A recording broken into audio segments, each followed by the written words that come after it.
Huwag kang mangamba, dahil ako ang Diyos mo. Palalakasin kita at tutulungan. Iingatan kita sa pamamagitan ng aking kapangyarihan, na siya ring makapagliligtas sa iyo. Ang lahat ng nagagalit sa iyo ay tiyak na mapapahiya at malilito. Ang mga lumalaban sa iyo ay mapapahamak. At kahit hanapin mo ang iyong mga kaaway, hindi mo na sila makikita. Silang mga kumakalaban sa iyo ay magiging walang kabuluhan, sapagkat ako ang Panginoon na iyong Diyos.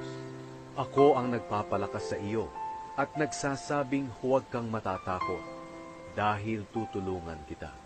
Kahit na maliit ka at mahina, huwag kang matatakot, dahil ako mismo ang tutulong sa iyo.